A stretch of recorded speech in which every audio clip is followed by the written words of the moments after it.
வணக்கம். ஆகாஷவாணி மாநில செய்திகள் வாசிப்பவர் பானுமதி ஸ்ரீனிவாசன். தலைப்புச் செய்திகள். நாட்டின் பாதுகாப்பில் பொருளாதாரம் மற்றும் உற்பத்தி துறைகள் மிக முக்கிய பங்காற்றுவதாக பிரதமர் திரு நரேந்திர மோடி தெரிவித்துள்ளார். தேசிய கல்விக் கொள்கை தற்சார்பை வலியுறுத்துவதாக மத்திய கல்வி அமைச்சர் திரு தர்மேந்திர பிரதான் கூறியுள்ளார்.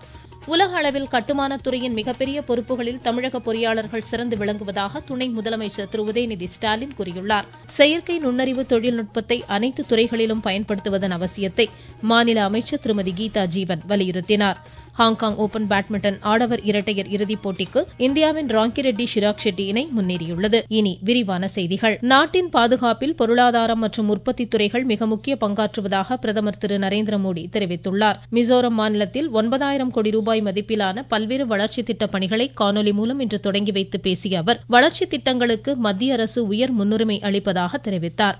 ஆபரேஷன் சிந்தூர் நடவடிக்கைகள் நாட்டின் சுயசார்பை பறைசாற்றுவதுடன் முப்படையினர் மீதான நமது நம்பிக்கையை அதிகரித்துள்ளதாக குறிப்பிட்டார். அடுத்த தலைமுறைக்கான சரக்கு சேவை வரி சீர்திருத்தங்கள் மக்களின் வாழ்க்கையை மட்டுமல்லாமல் வர்த்தகத்தையும் எளிமையாக்கியதாகவும் கூறினார். நடப்பு நிதியாண்டின் முதல் காலாண்டில் நாட்டின் பொருளாதாரம் 7.8% வளர்ச்சி கண்டுள்ளதை சுட்டிக்காட்டிய பிரதமர், உலகின் மிக விரைவான பொருளாதார வளர்ச்சி கண்டு வரும் நாடுகளில் ஒன்றாக இந்தியா விளங்குவதாக கூறினார். கடந்த 11 ஆண்டுகளில் வடகிழக்கு மாநிலங்களின் வளர்ச்சியில் அதிக கவனம் செலுத்தப்பட்டு வருவதாக கூறிய பிரதமர், சாலை, மின்சாரம், குடிநீர், எரிவாயு இணைப்பு, இணைய வசதி உள்ளிட்டவை இப்பகுதி மக்களுக்கு பெரும் பயனளிப்பதாக கூறினார். இன்று தொடங்கப்பட்ட பைராபி சாய்ரங் இடையேயான புதிய ரயில் பாதை இப்பகுதியின் பொருளாதாரத்தை மேம்படுத்தும் என கூறிய பிரதமர், வடகிழக்கு பொருளாதார வழித்தடத்தில் மிசோரம் முக்கிய பங்கு வகிப்பதாகவும் குறிப்பிட்டார். தொடர்ந்து மணிப்பூர் சுராச்சந்த்பூரில் அம்மாநிலத்தின் வளர்ச்சிக்கான 8,500 கோடி ரூபாய் திட்டப்பணிகளை தொடங்கி வைத்த பிரதமர், இம்பாலில் தற்போது நடைபெறும் பொதுக்கூட்டத்தில் உரையாற்றுகிறார். நாட்டின் புதிய தேசிய கல்விக் கொள்கை தற்சார்பை வலியுறுத்துவதாக மத்திய கல்வி அமைச்சர் திரு தர்மேந்திர பிரதான் கூறியுள்ளார். ஒடிசா மாநிலம் சம்பல்பூர் பல்கலைக்கழகத்தின் 35வது பட்டமளிப்பு விழாவில் இன்று உரையாற்றிய அமைச்சர், பிரதமர் திரு நரேந்திர மோடியின் தலைமையில் கல்வித்துறையில் சீர்திருத்தங்கள் மேற்கொள்ளப்பட்டதை சுட்டிக்காட்டினார். புதிய கல்விக் கொள்கையில் தாய்மொழி கல்விக்கு முக்கியத்துவம் வழங்கப்படுவதாக கூறிய அமைச்சர், இதன் மூலம் நுட்பமான கற்றல் திறன் அதிகரிப்பதாக எடுத்துரைத்தார். பஞ்சாப் மாநிலத்தில் அண்மை மழை வெள்ளத்தால் பாதிக்கப்பட்ட இடங்களை மத்திய தகவல் ஒலிபரப்புத்துறை இணை அமைச்சர் டாக்டர் எல் முருகன் இன்று நேரில் ஆய்வு செய்கிறார். சட்லஜ் ஆற்றங் கரையோர கிராமங்களில் கள ஆய்வு மேற்கொள்ளும் அமைச்சர் விவசாயிகள் மற்றும் பொதுமக்களிடம் குறைகளை கேட்டறிகிறார். வெள்ளத்தால் பாதிக்கப்பட்ட பஞ்சாப் மாநிலத்திற்கு மத்திய அரசு ஏற்கனவே 1,600 கோடி ரூபாய் நிதியுதவி வழங்கிய நிலையில் பாதிக்கப்பட்ட மக்களுடன் மத்திய அரசு துணை நிற்பதாகவும் அமைச்சர் தெரிவித்தார். தமிழகத்தில் உங்களுடன் ஸ்டாலின் திட்ட முகாம்களில் பெறப்படும் மனுக்களுக்கு விரைந்து தீர்வு காணுமாறு அதிகாரிகளை முதலமைச்சர் திரு மு.க. ஸ்டாலின் அறிவுறுத்தினார். சென்னை தலைமைச் செயலகத்தில் இத்திட்டம் தொடர்பாக இன்று ஆலோசனை மேற்கொண்ட அவர், மாநிலம் முழுவதும் முகாம்கள் தொடர்ந்து நடைபெற்று வரும் நிலையில் மக்கள் கோரிக்கைகளை முன்னுரிமை அடிப்படையில் பரிசீலிக்குமாறு கூறினார். பிரபல திரைப்பட இசையமைப்பாளர் இளையராஜாவின் 50 ஆண்டு கால திரை சேவையை ஒட்டி முதலமைச்சர் திரு மு.க. ஸ்டாலின் தலைமையில் சென்னை நேரு உள் விளையாட்டரங்கில் பாராட்டு விழா இன்று மாலை நடைபெறுகிறது. இந்நிகழ்வில் இளையராஜாவின் சிம்பொனி இசை நிகழ்ச்சியும் இடம்பெறுகிறது. மத்திய அரசின் அடுத்த தலைமுறைக்கான சரக்கு சேவை வரி சீர்திருத்தங்கள் வரும் 22ஆம் தேதி நடைமுறைக்கு வரவுள்ள நிலையில் வேளாண் பொருட்களுக்கான GST விலை குறைப்பு பெரிதும் பயனளிப்பதாக திருவையாறை சேர்ந்த வாழை விவசாயி தெரிவிக்கிறார்.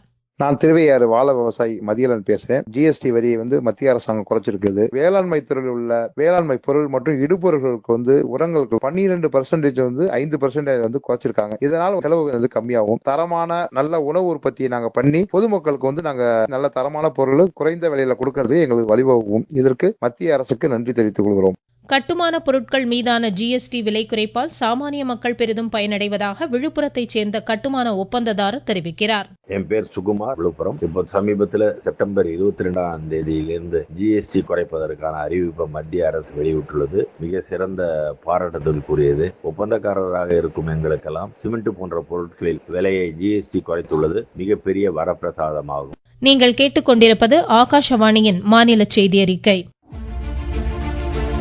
நாட்டு மக்களுக்கான வரலாற்று சிறப்புமிக்க மோடி அரசின் தீபாவளி பரிசு சரக்கு மற்றும் சேவை வரி குறைப்பு. மருத்துவம் மற்றும் ஆயுள் காப்பீட்டிற்கான வரி முழுமையாக ரத்து. 36 உயிர்காக்கும் மருந்துகள், அடுத்த தலைமுறைக்கான சீர்திருத்த நடவடிக்கைகளில் மாணாக்கர் பயன்படுத்தும் கல்வி உபகரணங்கள் மீதான வரி ரத்து. வீட்டு உபயோக மின்னணு பொருட்களுக்கு வரி குறைப்பு. பால் பொருட்கள் மீதான வரி 12% 5% குறைப்பு. வேளாண் இயந்திரங்களுக்கான வரியும் 5% குறைப்பு. வளர்ச்சியடைந்த இந்தியாவிற்கான பயணத்தில் நரேந்திர மோடி அரசு. தொடரும் சீர்திருத்த நடவடிக்கைகள். உலக அளவில் கட்டுமானத் துறையின் மிகப்பெரிய பொறுப்புகளில் தமிழக பொறியாளர்கள் சிறந்து விளங்குவதாக துணை முதலமைச்சர் திரு உதயநிதி ஸ்டாலின் தெரிவித்துள்ளார். தொழில்முறை மேம்பாடு மாநாடு மற்றும் கண்காட்சி 2025 சென்னை நந்தம்பாக்கம் வர்த்தக மையத்தில் இன்று தொடங்கி வைத்து பேசிய அவர், ஆயிரக்கணக்கான ஆண்டுகளுக்கு முன்பே அணைகள் உள்ளிட்ட மிகப்பெரிய கட்டுமானங்களை தமிழர்கள் திறம்பட நிறைவேற்றியுள்ளதாக கூறினார். வெளிநாடுகளில் வசிக்கும் பன்முக திறன் வாய்ந்த தமிழக பொறியாளர்கள் மாநிலத்தின் வளர்ச்சிக்கு பெரும் பங்காற்றுவதாகவும் அவர் எடுத்துரைத்தார். தமிழகத்தில் முதல் தலைமுறை பொறியியல் மாணாக்கருக்கு நிதி உதவி வழங்குவதுடன் அவர்களை தொழில் முனைவோராக மேம்படுத்துவதற்கான நடவடிக்கைகளை அரசு முனைப்புடன் மேற்கொண்டு வருவதாகவும் துணை முதலமைச்சர் சுட்டிக்காட்டினார். கிருஷ்ணகிரி மாவட்டம் ஒசூரில் உலக தரத்திலான உள்கட்டமைப்பு வசதிகள் ஏற்படுத்தப்படும் என அரசு அறிவித்துள்ளது. அறிவுசார் பெருவழி திட்டத்தின் கீழ் ஒசூர் பாகலூர் நெடுஞ்சாலை, சுற்றுச்சாலை, சேட்டலைட் சாலைகளில் மாநில தொழில் வளர்ச்சி நிறுவனம் சார்பில் சிறந்த உள்கட்டமைப்பு பணிகளை மேற்கொள்வதற்கான திட்ட அறிக்கை தயாரிக்கப்பட்டுள்ளதாகவும் தெரிவிக்கப்பட்டுள்ளது. தமிழகத்தின் அனைத்து துறைகளிலும் செயற்கை நுண்ணறிவு தொழில்நுட்பத்தை பயன்படுத்துவதன் அவசியத்தை மாநில சமூக நலத்துறை அமைச்சர் திருமதி கீதா ஜீவன் வலியுறுத்தியுள்ளார். தூத்துக்குடி மாநகராட்சியில் செயற்கை நுண்ணறிவு தொழில்நுட்ப பயிற்சி முகாமை இன்று தொடங்கி வைத்து பேசிய அவர், இந்த தொழில்நுட்பம் குறித்து அச்சம் கொள்ள தேவையில்லை என கூறினார். இதுகுறித்த விழிப்புணர்வு மக்களிடம் கொண்டு செல்லப்பட வேண்டும் என கூறிய அவர், அன்றாட வாழ்க்கைக்கு செயற்கை நுண்ணறிவு தொழில்நுட்பம் மிகவும் பயனளிப்பதாகவும் தெரிவித்தார். தேசிய மக்கள் நீதிமன்றம் லோக் அதாலத் தமிழகத்தில் இன்று நடைபெறுகிறது. காசோலை மோசடி, வாகன விபத்து இழப்பீடு, ஜீவனாம்சம் உள்ளிட்ட நிலுவையில் உள்ள பல்வேறு வழக்குகளுக்கு இதில் சமரச முறையில் தீர்வு காணப்பட்டு வருகிறது. விழுப்புரம், பெரம்பலூர், ஈரோடு, திருச்சி உள்ளிட்ட பல்வேறு மாவட்டங்களில் நடைபெறும் லோக் அதாலத்தில் ஏராளமானோர் பங்கேற்றுள்ளனர். நாமக்கல் மாவட்டத்தில் 2000க்கும் மேற்பட்ட வழக்குகளுக்கு தீர்வு காண 8 அமர்வுகளில் லோக் அதாலத் நடைபெறுவதாக எமது செய்தியாளர் தெரிவிக்கிறார். தமிழ்நாடு மாநில சட்டப்பணிகள் ஆணைக்குழுவின் உத்தரவின்படி தேசிய அளவிலான மக்கள் நீதிமன்றங்கள் நாமக்கல் மாவட்ட சட்டப்பணிகள் ஆணைக்குழுவின் தலைவர் முதன்மை மாவட்ட நீதிபதி திரு ஆர் குருமூர்த்தி அறிவுறுத்தலின்படி மாவட்டத்தில் உள்ள நீதிமன்ற வளாகங்களில் நடைபெற்றது. விபத்துகள், காசோலை, குடும்ப நலம், ஜீவனாம்சம், தொழிலாளர் நலன், மின் பயன்பாடு, வீட்டு வரி, இதர பொது பயன்பாட்டு வழக்குகள் விசாரணைக்கு எடுத்துக் கொள்ளப்பட்டு மக்கள் நீதிமன்றங்கள் வாயிலாக விரைவாக தீர்ப்பளிக்கப்பட்டது. மாவட்டத்தில் உள்ள 6 நீதிமன்றங்களில் இன்று 8 அமர்வுகள் மூலம் வழக்குகள் தீர்வு காணப்பட்டன. 2214 வழக்குகள் விசாரணைக்கு எடுத்துக் கொள்ளப்பட்டன. சுமார் 10 கோடி ரூபாய் மதிப்பிலான தீர்வு தொகை வழங்கப்படும் என எதிர்பார்க்கப்படுகிறது. நாமக்கல் மாவட்ட செய்தியாளர் எஸ் கண்ணன். விழுப்புரம் மாவட்டம் சாத்தனூர் அணை முழு கொள்ளளவை எட்டிய நிலையில் அணையிலிருந்து 10,000 கன அடி தண்ணீர் வரை வெளியேற்றப்படும் என்பதால் தென்பெண்ணை ஆற்றங்கரையோர மக்கள் எச்சரிக்கையுடன் இருக்குமாறு ஆட்சித்தலைவர் திரு ஷேக் அப்துல் ரஹ்மான் தெரிவித்துள்ளார். இதனிடையே மேட்டூர் அணைக்கு நீர்வரத்து இன்று வினாடிக்கு 19,000 கன அடியாக அதிகரித்துள்ளது. வார விடுமுறை நாட்களை ஒட்டி தென்காசி மாவட்டம் குற்றாலத்தில் சுற்றுலா பயணிகளின் எண்ணிக்கை அதிகரித்துள்ளது. பிரதான அருவி, ஐந்தருவி, சிற்றருவி உள்ளிட்ட அனைத்து அருவிகளிலும் சீரான தண்ணீர் வரத்தால் சுற்றுலா பயணிகள் மகிழ்ச்சியுடன் நீராடி செல்கின்றனர். கன்னியாகுமரி மாவட்டம் நாகர்கோவில் அருகே அரசால் தடை செய்யப்பட்ட போதைப் பொருட்களை விற்பனை செய்த 3 பேரை காவல்துறையினர் கைது செய்து விசாரணை மேற்கொண்டுள்ளனர். சிவகங்கை மாவட்டத்தைச் சேர்ந்த ஆதி திராவிட பழங்குடியின வகுப்பை சேர்ந்த மாணாக்கர் ஜெர்மன் மொழி தேர்விற்கான பயிற்சி பெற இணையதளத்தில் விண்ணப்பிக்குமாறு ஆட்சித்தலைவர் திருமதி பொற்கொடி தெரிவித்துள்ளார். ராமநாதபுரம் மாவட்டத்தில் டிஎன்பிஎஸ்சி குரூப் 1 முதன்மை தேர்விற்கு பயிற்சி பெற விரும்பும் ஆதிதிராவிட பழங்குடியின வகுப்பைச் சேர்ந்தவர்கள் விண்ணப்பிக்குமாறு ஆட்சித்தலைவர் திரு சிம்ரன்ஜித் சிங் கலோன் தெரிவித்துள்ளார். திருவள்ளூர் மாவட்டம் பொன்னேரி, கும்மிடிப்பூண்டி சுற்றுவட்டார பகுதிகளில் நெல் அறுவடை பணிகள் நடைபெற்று வரும் நிலையில் அரசின் நேரடி நெல் கொள்முதல் நிலையங்களில் உள்ளூர் விவசாயிகளுக்கு முக்கியத்துவம் வழங்க வேண்டும் என இப்பகுதி விவசாயிகள் கோரிக்கை விடுத்துள்ளனர். ஹாங்காங் ஓபன் பேட்மிண்டன் ஆடவர் இரட்டையர் இறுதிப் போட்டிக்கு இந்தியாவின் ராங்கி ரெட்டி ஷிராக் ஷெட்டி இணை முன்னேறியுள்ளது.